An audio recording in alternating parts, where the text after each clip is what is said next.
Okay. All right. And we're on. All right, ladies and gentlemen, welcome to W.Y.S.M, where what you say matters.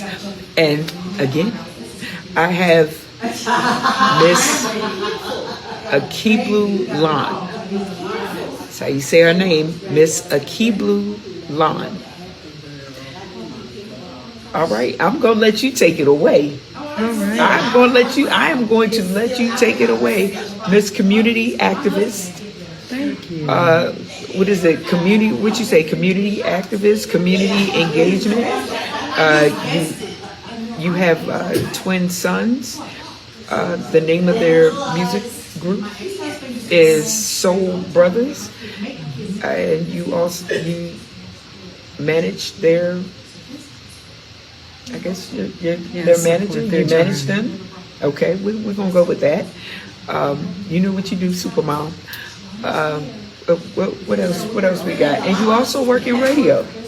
Yes, I do. So I'm gonna let you take it away. Go ahead. First, I want to tell you that I'm very honored to be here working with you today, being interviewed, and I am very impressed with just your forward movement. It's very important for us to be ahead and not behind the times, and so I have to give you your props. As someone who is doing radio that's considered to be, in quotes, radio personality, I really don't like the titles too much. But I like when I see people that know their stuff when it comes to the audio and the sound engineering. And even though people are doing a lot of podcasting, everyone has their special niche. And I really appreciate seeing how you are showing up in a way that's super innovative and ahead of the times. So I'm grateful to be here, but I want to claim and acknowledge over the air that I'm looking forward to future collaboration. As a person who is very passionate about community activism and community engagement, one of the most important things that I know that we need is collaboration. There's an African proverb that says, if you want to go fast, go alone. But if you want to go far, go together. All right. I'll take the proverb. I'll take it. Yes. I will take the proverb with the spears and the chucks and whatever else that come along with it. Since you said it's African, I'll take it. Okay. Yeah. Well, I'll take that. Yes. So with being a community activist, what made you venture into wanting to do that? Yes, I appreciate that question. It gives me a chance to honor my lineage and my ancestors. I am third generation. My grandparents, they all did work to uplift the communities in different ways on both sides, my mother and my father's side. And then I was fortunate enough to have parents who were brave enough to be Black Panthers. They were part of the movement in Philadelphia. And so I have been groomed since a little girl to really make sure that, one, I knew who I was. And the first thing I remember my daddy teaching me was, anything that you see under the sun that has ever been said or done was created by us. Either someone stole it or they did not give us the credit for it. But because we are the original people, there is nothing on this planet that we didn't have a hand in creating. And that gave me a certain level of confidence and self-esteem, knowing my identity at a young age, that really gave me a passion for not only learning more about my history and culture, but teaching it. So throughout, I would say since my high school years, I started studying more about African history from a Pan-Africanist point of view, which simply means that we have Black and brown and melanated people all over the world. And we're not isolated to one particular area. And as Marcus Garvey knew, our strength is in our unity. And when we look at ourselves in a global sense, there is a lot more that we can do to empower ourselves and reverse the disenfranchisement and the colonialism that has taken place, the mental slavery. And so my parents were responsible for that. They ran a lot of different organizations in Philadelphia, North Carolina. That's where you're from? I was born in Philly, and then what side? I was born in Germantown, Einstein Medical. Okay, In Atlanta, they say Grady baby. I was an Einstein Medical baby. Okay, all right. Shout to Philly. Yes, give Mr. thanks. Cheesesteaks, I ain't gonna tell that lie. Yes. Southside though, Southside. All right, we got that in common. Give thanks to that. I'm not from Oh, there. you just know about the I know about Southside it. Philly I know cheesesteaks. Baltimore. Okay, I got right. people there too. Baltimore. I will leave Baltimore and go to Philly Yes, and grab me about 5 or 6 cheesesteaks that's how you got to do and it. bring it back down. Yes, I will. that's when you're coming from far. That's what you should do. I will. I will. But okay, Philly, Philly, Germantown. All right, wow. Yes. And you said your parents were Black Panthers. Yes. So my parents, they had That had to beginnings. be an interesting upbringing.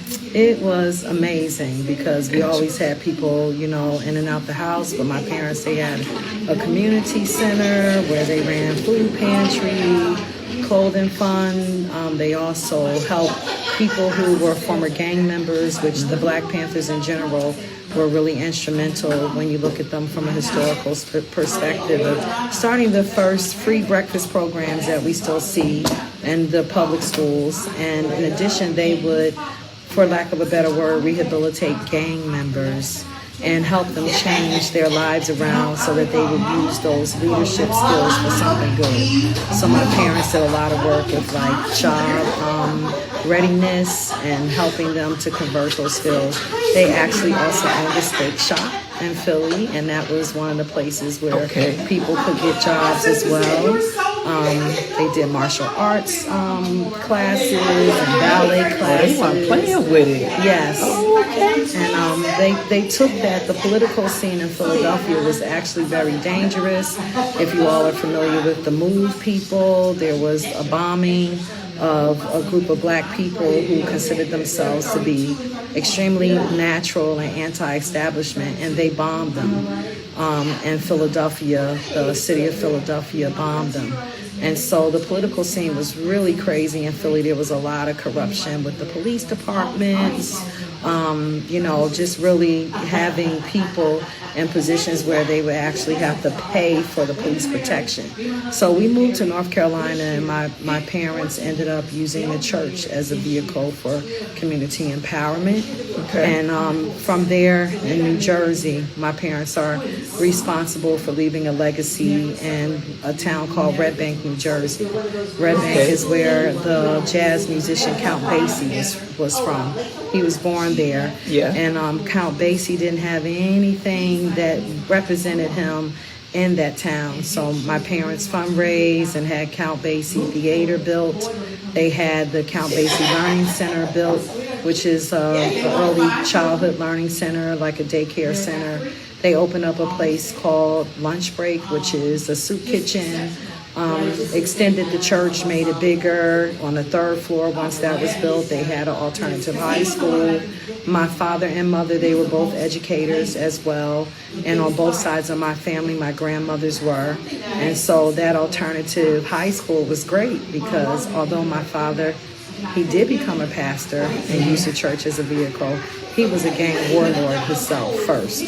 So he had no fear with standing up with his deep Paul Robeson-like voice. Paul Robeson is actually a distant relative of ours. And he had that very deep voice. So he had no problems with stepping to whoever in the community or the hood needed stepping to. Like, they knew that was a pastor not to mess with. But he used all that for good. And so I was groomed at a very young age to, be very community oriented and to know that that's the rent that we pay here on the planet, is to do good works and to leave this place better than what we found it. So in New Jersey, my high school years, my parents started the first Black-owned and Black-run HIV/AIDS information center. And I was the first teen to be certified as an educator, information and education team leader. Gotcha. And that was super controversial because back then there was so much stigma around the disease itself, even though it was wiping us out as a people.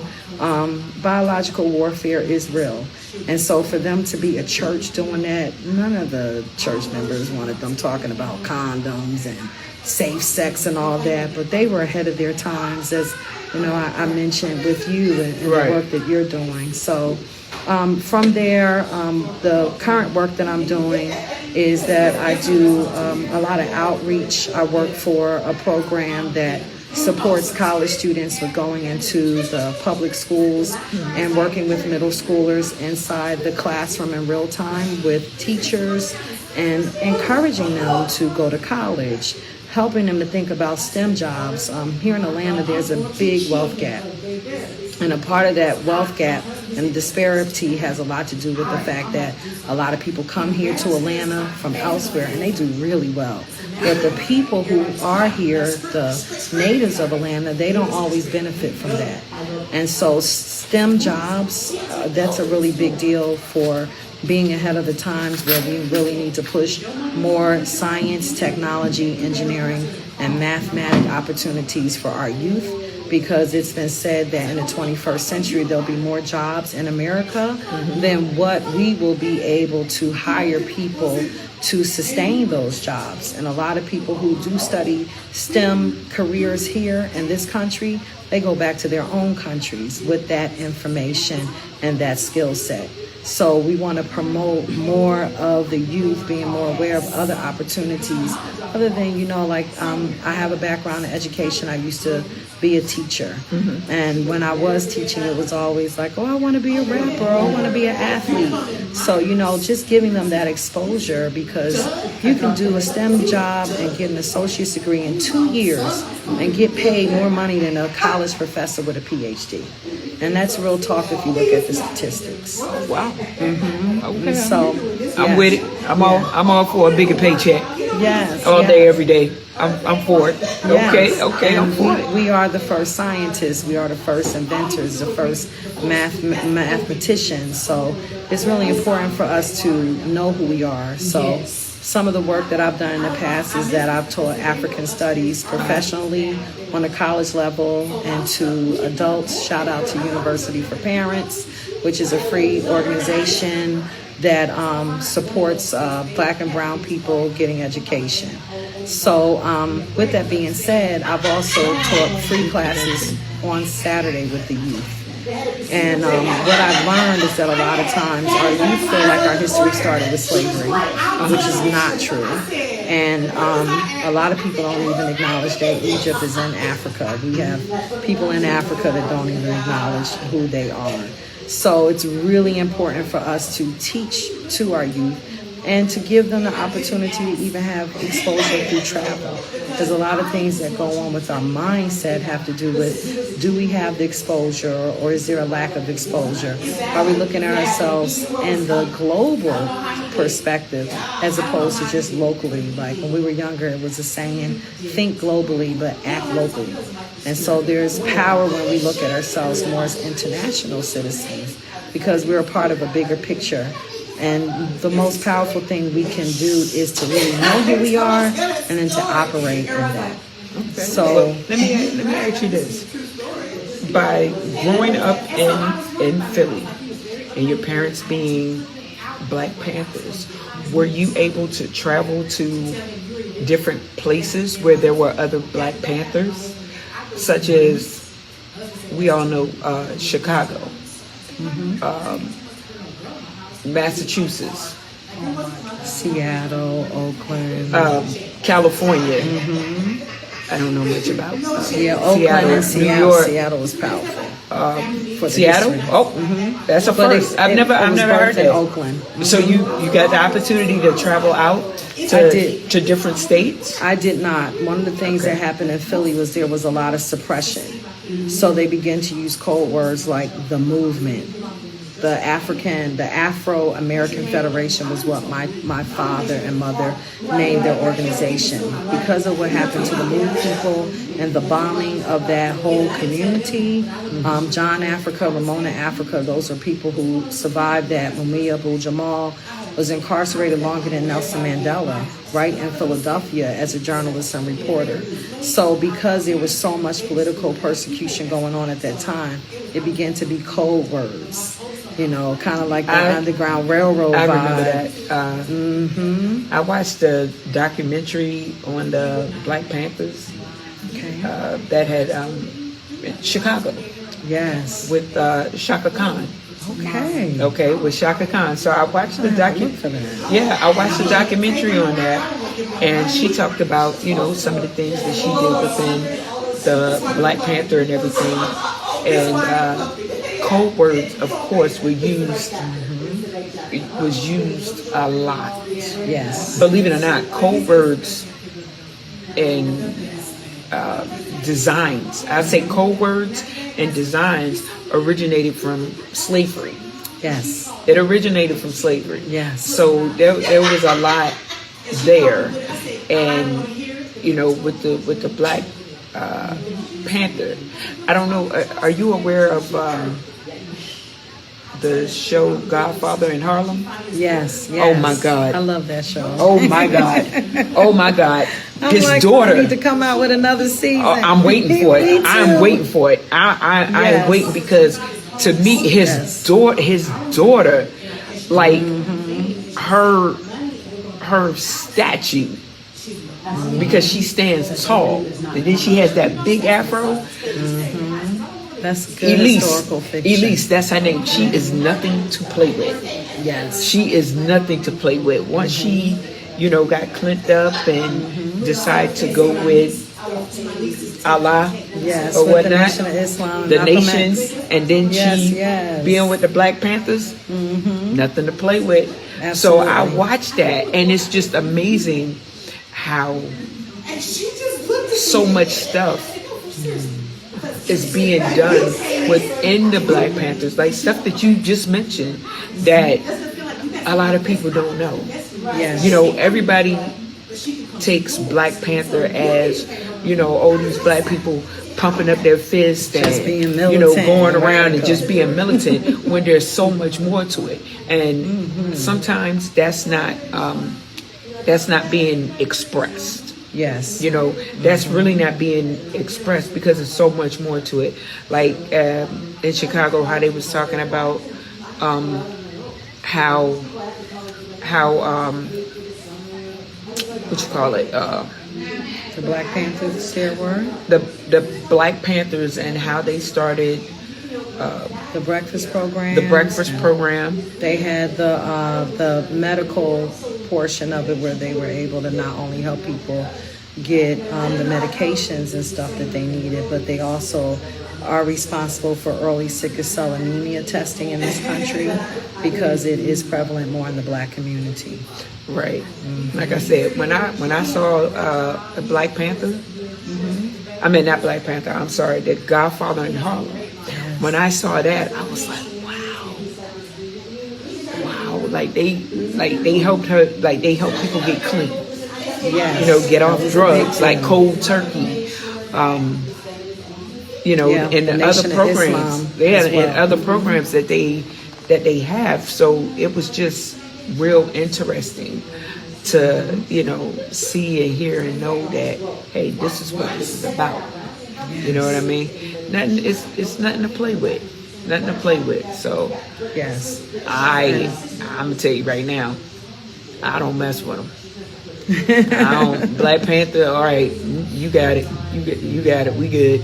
Well, you'd be surprised. There's a movie called The Spook That Sat by the Door, and it talks about people who are very conscious, and they may be on the surface looking like even sellouts, but undercover they're militant and they're using everything they do for the good of their people. Okay. And so that concept, I think, is important to, no matter where you go, to see how you can make a contribution to, yourself, your family, your community, and then, the nation. And one of the things that I think is beautiful about our people, one, we are creative people, but we are very loving, forgiving, and spiritual people. Mm-hmm. And no matter where we go, someone gets blessed. Like through the civil rights movement, a lot of opportunities came to other people, not just black and brown people. and one of the things we don't talk about is through integration, that we lost a lot of the social responsibility that we used to have to one another. Teachers and doctors and lawyers lived in what we would consider the hood. They didn't try to move out to the mostly white neighborhoods. They stayed in their communities. And when you had a teacher who wasn't burnt out, overworked, underpaid,